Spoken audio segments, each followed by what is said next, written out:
see this.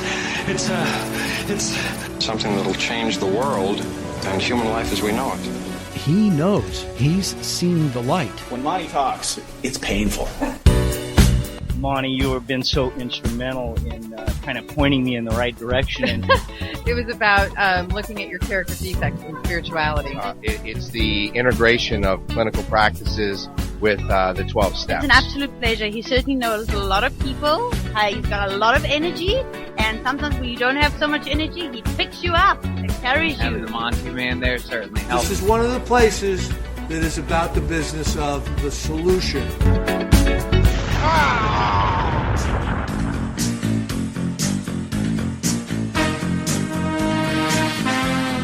The views expressed on this special broadcast of the Take 12 radio show do not necessarily reflect those of KHLT Recovery Broadcasting or its affiliates.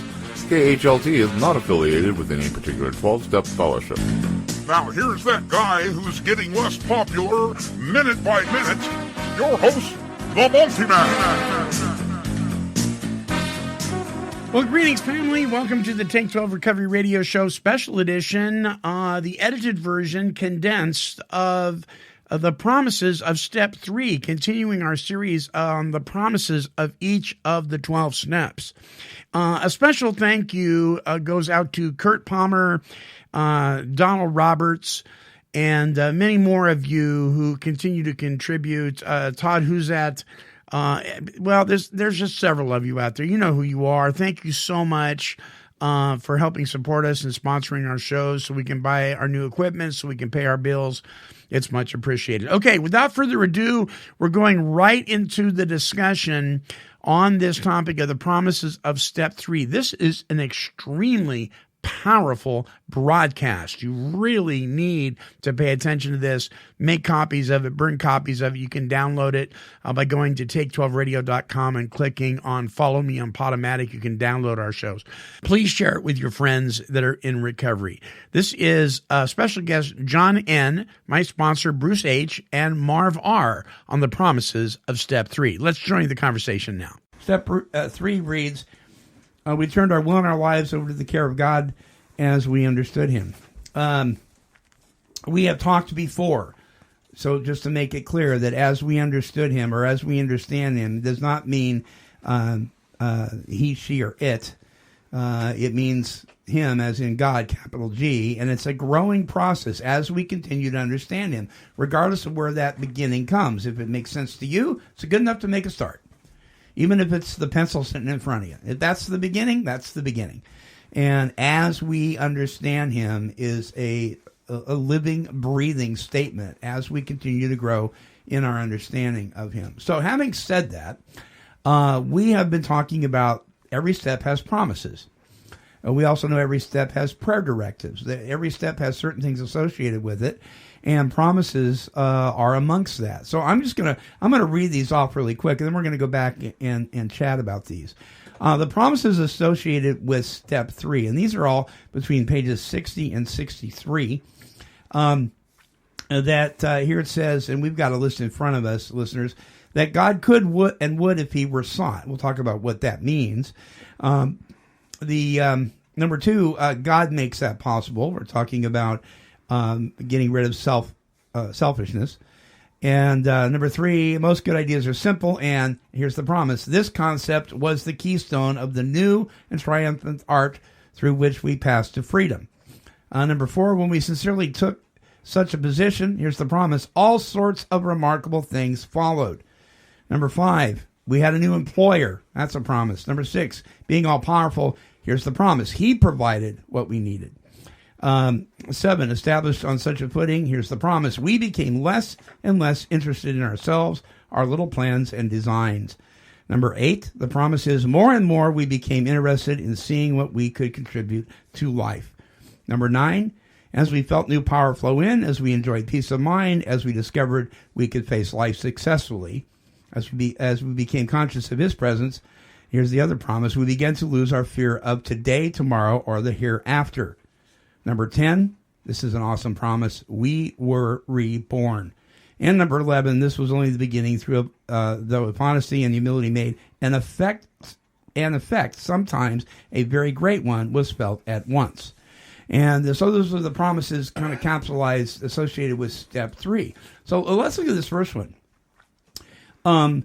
The sentence in context says, these are the ABCs, that we were alcoholic, could not manage our own lives. B, that probably no human power could have relieved our alcoholism. And C, that God could and would if he were sought. The very interesting thing about that statement is that the original manuscript doesn't say that. It says that God could and would, period. Not if he were sought. And this is just my take. Let's see what you guys think. If he were sought, kind of puts it back on me. Well, you're required to seek him for him to respond. I think Bill had this right in the original manuscript. God could and would. Because I think God calls us unto himself. I don't think we, go around seeking him and then he responds. I think he is in instant response before we ever make a move towards him. Let's open that up. I was thinking when you first started talking about this, one of the things that I have said quite often is my understanding of God is limited by my understanding of God. and really what that kind of means to me is, my understanding, maybe I need to seek. Maybe I need to study. Maybe I need to talk to people who, in my opinion, are wiser than I am. Mm-hmm. And so if he were sought, the thing about it is I think you're right. I think God calls us. We don't one day wake up and say, I decided today I'm going to follow God. I think God lines up and puts situations, open doors, closes doors, and he's wooing us to him. But then, after that happens, then I realize for myself that I don't quite get it. My understanding is, and so then I have to search. Then you have to seek more deeply. And yeah, good. Wow. What do you think, Bruce? I could listen to that over and over. That was great. I love the way you put that.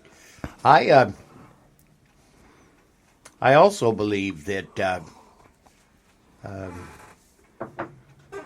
we didn't seek God, that he wooed us. I like that term that you just used. One of the ways that I believe that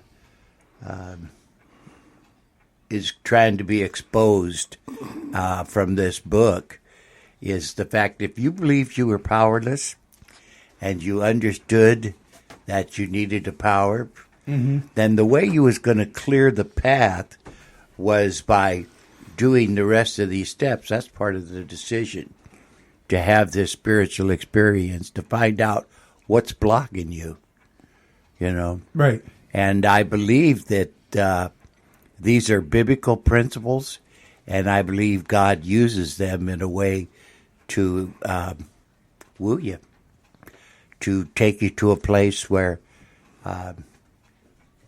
you start to understand your need for humility, where you can approach him with a different attitude. Mm-hmm.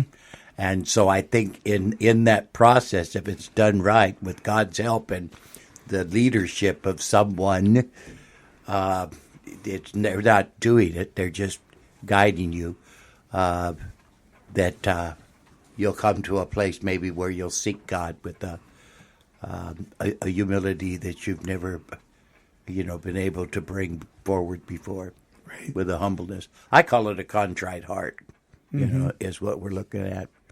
Yeah, the Bible says broken and contrite, right? Mm-hmm. Yeah. John, what's your take, man? You think we seek God? Or you think he draws us? I think it's a double-headed coin, really. It has two sides to it. I think God is the master of attraction. He always has been. Rather than promotion, kind of like the program states. Yeah. And God is far-reaching. I don't think any of us can really understand. Like Marv was saying, I don't understand God, and the reason I don't understand him is because I'm limited by my understanding. But one thing that I know and I believe and hold fast is that we are free moral agents. In other words, we have choices to make. But I know that in my own recovery, God has put me in a place where my options were limited. I thank God for my recovery today, because if I wasn't in the mess, if I didn't have that thorn in the flesh, like Paul states, that addiction to keep me humble, so I could be a part of that, and I could see that my need of humility and my need of God, but then I might not be there. And so I think, yes, is God's who initiates. I think he operates and we cooperate, and basically he's the one who knocks on that door, and then I have the choice to respond to that or ignore it, So that's kind of my belief, and that's kind of where I stand with that. So yeah, I do believe that God could and would. And after he could and would, then I should seek, and that's my part. Good. All right, let's move on to number 2. Above everything else, we alcoholics must be rid of selfishness. We must. There's 2 musts in one statement here. Well, there's no must in the big book. Well, yeah, there are. We must, or it kills us. What kills us? Our addiction? No, selfishness. Okay, and then it says that this getting rid of it, God makes that possible. That's the promise there. God makes that possible. Who wants to lead out on this one? Bruce, you look like you nodded. Well, I think it's an ongoing process. Yeah, I think as I took a look at myself and started to examine myself and seeing, I couldn't knock off that selfishness. You know what I mean? I still was selfish and self-centered. If I looked hard enough, I could always find that. It was just there if I looked hard enough. And I think at some point we had to knock it off. But what I recognized was that I did need his aid for that. Yeah, I'm talking purely on a personal level in what God has exposed to me. I think this thing runs deep. I'm even going to say this. That's who we are at our core. That's who we are, separated from God. If we're not relying upon God, who are we relying upon? You see? And we tend to rely on all sorts of outside things. And ourselves, basically. And ourselves, yeah. And our ability to conquer things. And so when I recognized that, then he became very precious to me. I started to see the value in him. So it absolutely. And my whole attitude towards him changed, and I had a need. See. Yeah. So Marv, you're saying that getting rid of selfishness is a process. Yes. Yeah, ongoing. I know it is for me. Yeah.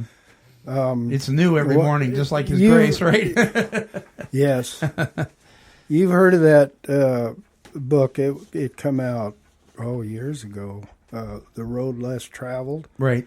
Well, the author of that talks about our worldview, as individuals, and so what that encompasses is our experience.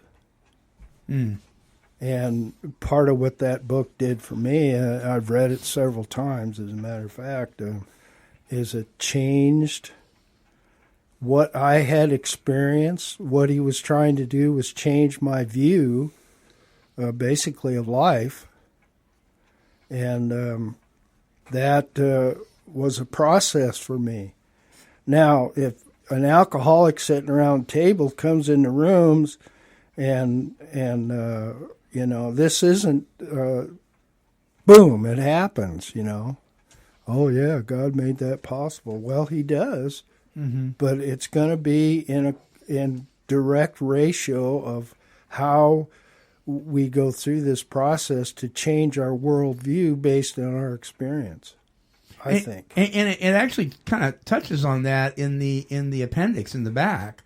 It talks about spiritual experiences, because there was a tendency in the first printing of this thing to think that we all had to have this white light experience like Bill W. had, right? And that more often than not, it's of the educational variety. It's a process. But I will tell you, I have known people that for whatever reason, God thought it was absolutely imperative that that person have that white light experience or that burning bush experience. There have been people like that. Yes. That didn't happen to me. But some people, I think, and Bill was one of them, are so close to death's door that God had to intervene now. Boom. But you're right. I think most of the time, there's a process and even after the white light experience or the burning bush, there's a continued process. And we talk about that in steps 10, 11, and 12, that it's not a maintenance program, that it's a process of continual growth. So I think we're always growing and maturing and changing. I agree with this. I don't believe in this. First, I'll say that I don't believe in this let go and let God thing. I think we play a part. But I think our part is to become a vessel, broken bread, poured out wine, whatever you want to call it, that God can work in. And it seems to me that the way he does that is through a person who has humility. You know what I mean? I don't think he just, he resists the prideful and embraces the humble. You see what I mean? Mm-hmm. And I think the book is really crystal clear about the promise it's talking about here. And it's not talking about us practicing something. Okay? Listen to this. It says that we must or it kills us. God makes that possible. That was your promise. Right. And there often seems no way of entirely getting rid of self without his aid. Many of us have moral and philosophical convictions galore, but we could not live up to them, even to reduce our self-centeredness much by wishing or trying on our own power. We had to have God's help. So this reminds me. Now, I think Marv is right. I think we play a part. Yeah. But I believe unless we understand and see that he has to be there to accomplish this work. What are you thinking, John? Correct me if I'm wrong, but I'm new to the program of Alcoholics Anonymous. But I remember reading in the rooms that the promises are fulfilled among us, sometimes quickly, sometimes slowly, but they do come if we work for them. And so for me, looking at that God makes that possible, and he does. What does he make possible? To me, be rid of this selfishness. And it is ongoing. I think it's a combination of the both. Sometimes you have these power encounters, and then other times you have the daily grind of working it out and working your program and taking my sponsor tells me all the time, it's an action. It's not just something you sit back and do. I was reading in more about alcoholism yesterday and talked about a guy named Jim. This was his story. He had lots of self-knowledge. He was aware he was an alcoholic. He knew all about himself, but it was insufficient. It wasn't enough to drive it home for him and to make that decision. And that's where that powerless comes into play. And so for me, when I look at it, I'm a very selfish individual. But every day, God makes it possible for me to grow out of that into something else in my recovery. Oh, well said. Mm-hmm. Yeah, very well said. Very well said. Okay. I love this. It continues on. Most good ideas are simple in this concept, and here's the promise. This concept was the keystone of the new and triumphant arch through which we pass to freedom. All right. We know that a keystone or a cornerstone or the main, the beginning piece, the foundation, everything else is set to that. And if that's off, the rest of the building's off, right? Right. Okay, but so my question is, this concept was the keystone. What concept? What concept are we talking about, Bruce? Is it the God concept? The concept or the idea that we had to stop playing God. Ah. And don't we play God when we think we can do this on our own power? And yeah. When we sincerely took such a position, all sorts of remarkable things followed. Yes, it talks about God was going to be the director. He was the principal. Yeah. And that's the things they're talking about this keystone. And you know what the keystone is? It's more than it's talking about the foundation. The keystone is the piece. It's put in the top of the arch that the rest of the arch lays against. And that's the strength of the arch. Yeah. Yeah. And if that's not the right keystone, if not put in place, then the arch would tumble. And the arch can look really good for a while, right? Yeah. But it's going to fall apart. And we see it all the time. People grasping at weird stuff to try and get healthy. So if we go back to what Marv was talking about, because I think he's really onto that piece of that, and if we're trying to build this thing, aren't we trying to build a relationship and an understanding of God? And this is the process we start by which we grow. Absolutely. Babe, if we kind of like understand what step 1 and step 2 are all about. And now here we are in step 3, we got these promises. But to do that, for that to be fulfilled, we have to start learning to trust this power. Yeah. Whatever our concept of that is. We had a new employer. That's a powerful statement, because when I think of an employer, I think of a lot of things. I think of, okay, he knows what he's doing when it comes. When I went to work in retail and I was on my first day, I didn't know what I was doing. I didn't know how to operate a pricing gun, let alone stock shelves. I had no clue. And so I was assigned somebody that was over me, that trained me and told me, and I didn't say, well, I don't really think that that's the way you should do that. I didn't know. So he told me. So he showed me. He told me. He taught me. I came alongside him. I stuck next to him. He was my employer. He was my boss. I think, and I'm speaking to people of faith now when I make this statement. Lots of times we accept the Lord as our Savior, but not our Lord.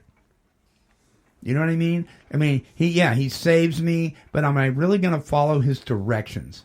Am I really going to follow what he's telling me to do?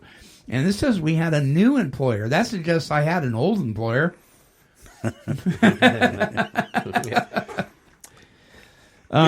Don't you think that this is where the battle really is? Oh, yeah. Because this kind of like, if you're anything like me, this is kind of like rubbing against me skin a little bit, like sandpaper. Because, and the reason it is because, see, I don't do it well. Because I've been trusting me. I haven't been trusting God or trusting in a higher power or anything like that. I was just like here. I had to stop playing God. See, it was all about me. And isn't that really the first actual directive in the big book, is we had to stop playing God? Mm-hmm. That's like the first instruction. Okay, here's the first thing. To a spiritual life. To a spiritual life, right. Right. Yeah. Marv, what do you think about this new employer thing? Did you have an old employer? Yeah, I did. How was that working for you? Not too good. They didn't pay you on time. They kept threatening to kick you to the curb, right? You never had any real healthy benefits.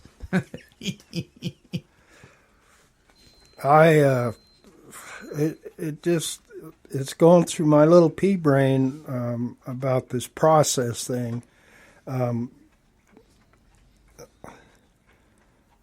The new employer, if by the time we get to this point, we've had some experience going down the road and trying in our human way to trust in God and all that stuff, and at least I have found out that I was missing the mark.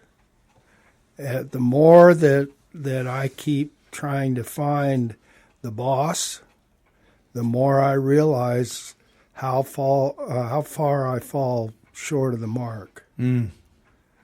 And the one thing about this new boss we got is he doesn't lay us off. He doesn't fire us. Mm. He continually, day in and day out, shows us mercy, forgiveness, love, loving kindness. And even though I know, wow, I'm falling way short of the mark. Right. You know. In fact, a lot of times it's kind of like trying to saddle a dead horse. You might get the job done, but you ain't going to get very far. You know, and sometimes that's what I feel like with God. Yeah. That you know, I'm just striving and struggling and trying the best I can. And the thing about it is, it's not me. Maybe it's all God. Yeah, there you see that's and I need to just say, yeah, boss, I'm with you. You know? Yeah, it's really hard to knock off the struggle and to trust in what he's done. Yeah. Hey, John, so you ever felt like you're trying to saddle a dead horse? Oh yeah, yeah. Not as fun as you think. No, but, and the harder you try, the older and stinkier they get, right? That's it. Yeah. I was thinking too. You know, when we have a new employer, that means we have a new job to do. You know, typically when you have a new employer, you have a new job, you have a new position. You may be taking off in a different career field. You know, and when it comes to what they're talking about here, it's definitely a different career field. You know, and you're gonna have new supervisors, you know, i.e., my sponsor. You know, and you know, sometimes you don't see eye to eye, you know, because I've been under this old employer for so long, you know, and I've been walking in that way for so long and how they do things. You know, every company has a set of core values or beliefs or the way they operate, you know. And, you know, when I get this new employer, I've got to change everything. And that's not easy. And like Bruce was saying, that rubs against like skin against sandpaper. Why? Well, because I got a lot of ego, I got a lot of selfishness, I got a lot of pride, I got a lot of things going against this, you know. But one thing that I do, you know, is understanding that this is my new employer. If I want to live, then I'm going to do what he asked me to do, you know, and I'm going to do what the other people that he's put under him asked me to do as well, you know. And so kind of that's what I think about that, and I think that's a great promise to hold on to. Wow, that was good. That was really good. He provided what we needed. He provided what we needed. I'm always running around. That's why I love the chapter "We Agnostics," because I can be agnostic at a flip of a coin. You know, why am I going through this? Where did you go, God? How come my finances aren't being taken care of? You know, and then tomorrow I'm like, God is all powerful and He provides what I need. That particular one is has a requirement with it. Yeah, and I kind of take exception to that requirement.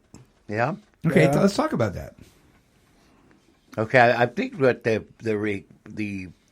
requirement is it says if we keep close to Him to perform His work well. Yeah. Mm-hmm. So the requirement says if, means it's conditional. So why do you have a problem with that? Because I kind of do too. Where's grace? Where's grace in all that? If our works are part of the requirement. Okay, then I'll tell you what my take on that is, because I struggled with that very thing, and that's why I believe today, okay, that if we stay close to Him and performed His work well, what they're talking about is living out of the blessing. You know what I mean? Mm-hmm. Is what He's done for us. Mm-hmm. That He's the employer. You know what I mean? He's the Father.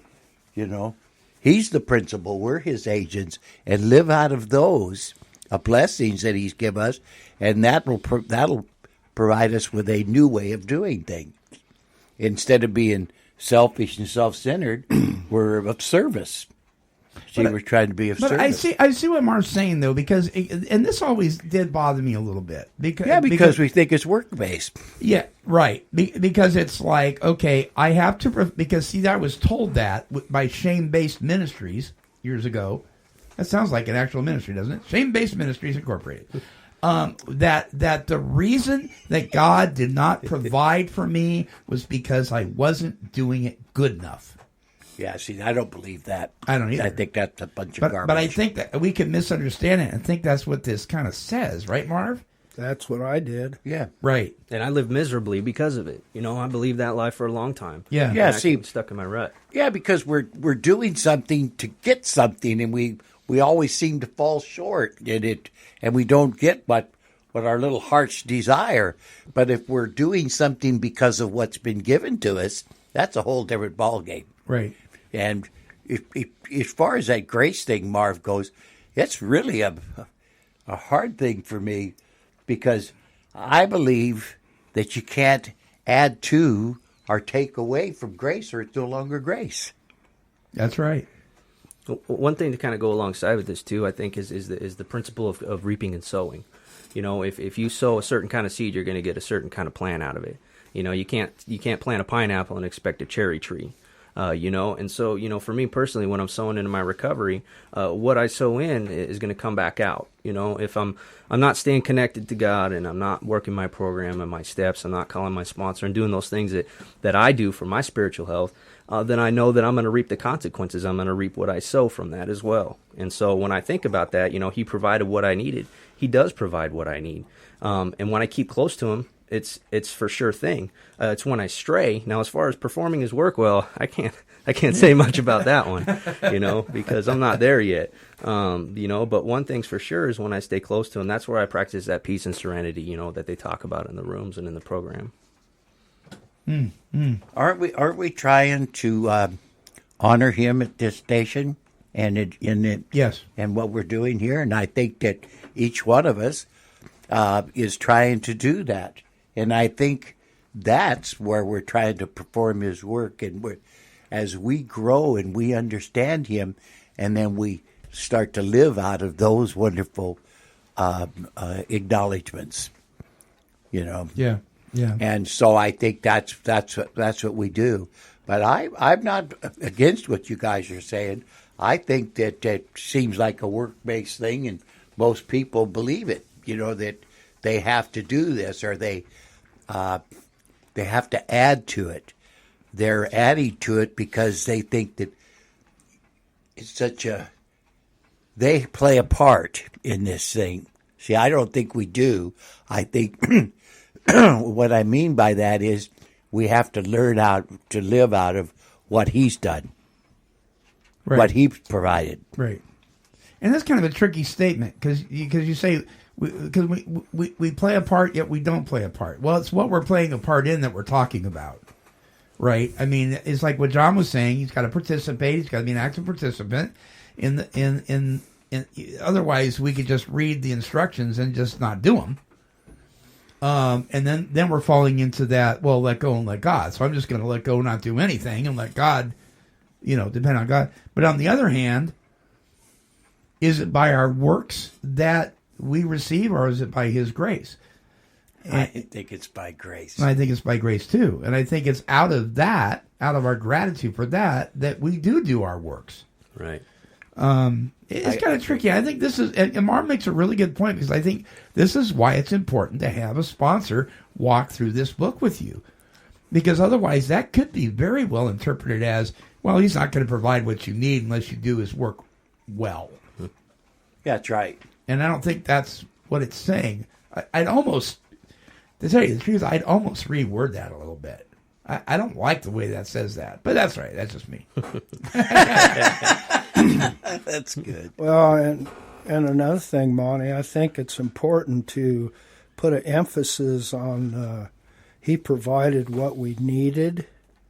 You know, in our society today, you know, it's the I want and I want it now very true type thing. And, yeah.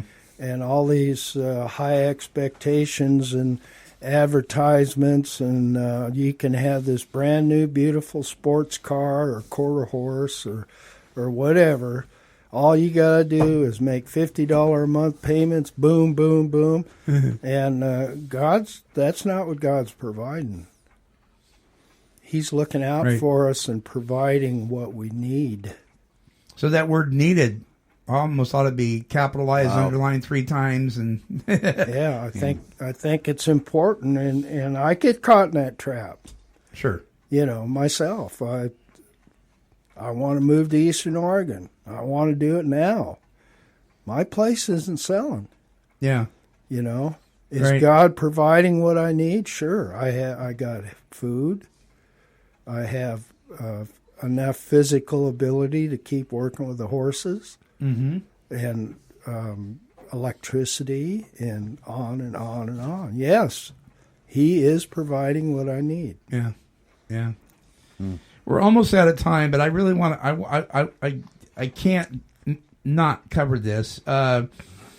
It talks about more and more we became interested in seeing what we would contribute to life. So that's part of that. Our behaviors and stuff are out of our gratitude for what He's done. As we felt new power. Now this is my take. Okay, as we felt new power flow in.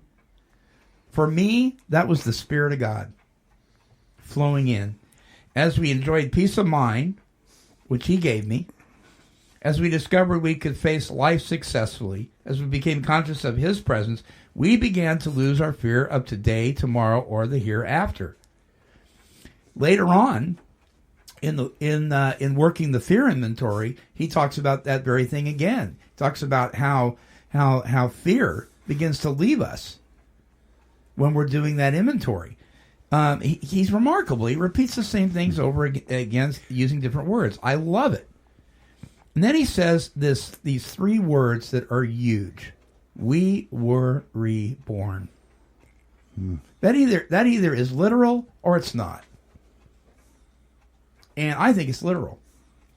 I'm not talking about literal as entering into the womb again a second time, but I'm talking about my thinking has changed.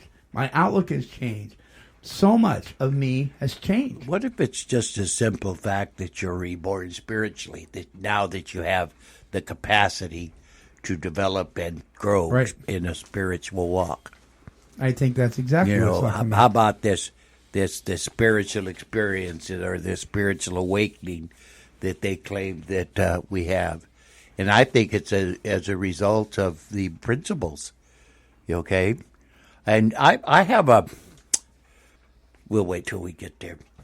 It's just the way I think we say things shows me who we are. Like we do this and we start to lose our fear, you know? I don't believe that's what it says, and that's what it means, you know what I mean?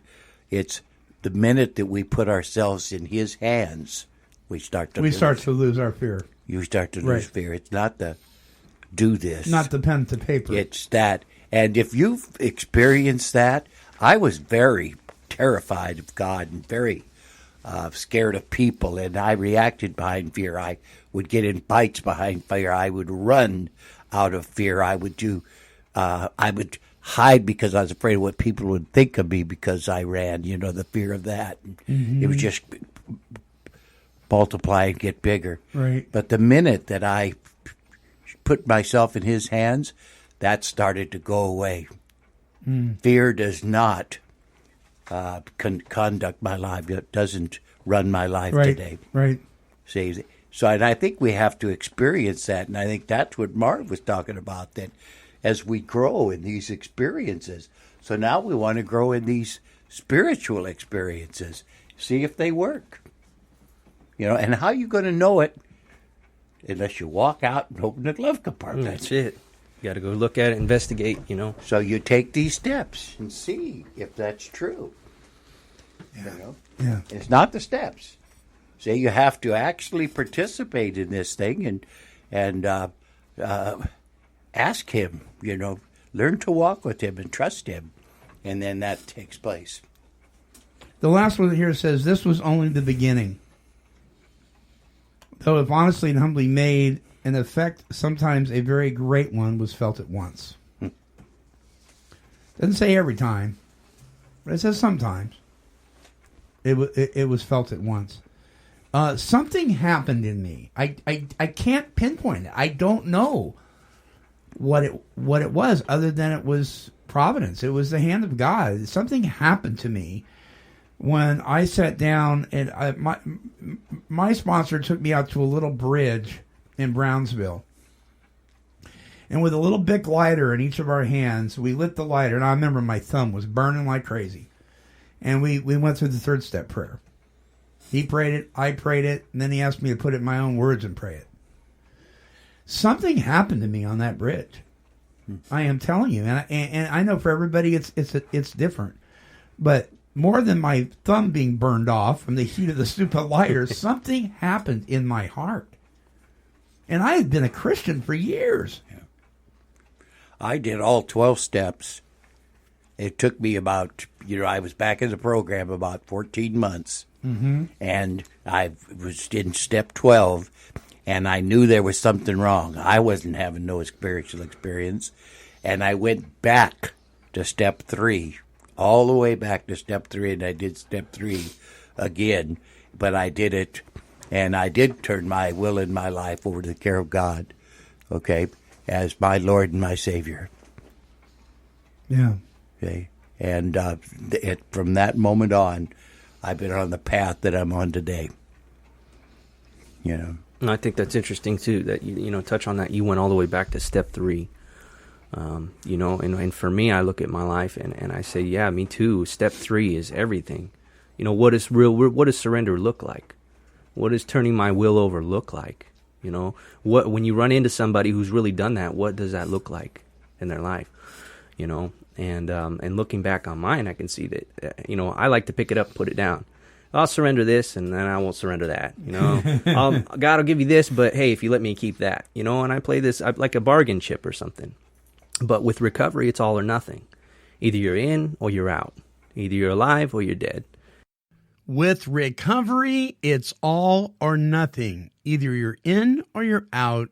Either you're alive or you're dead. Those are powerful words from our brother John N., our special guest on that episode of The Promises of Step 3.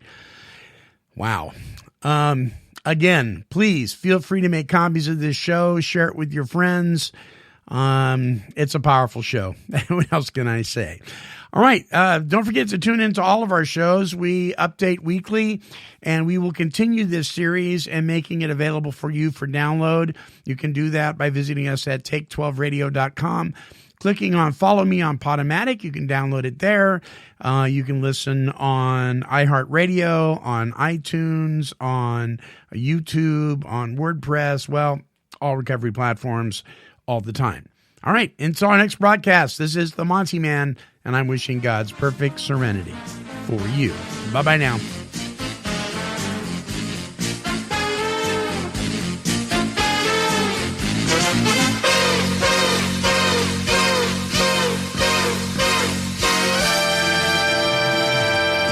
This has been a broadcast of KHLT Recovery Broadcasting. Kitty, kitty, kitty, kitty.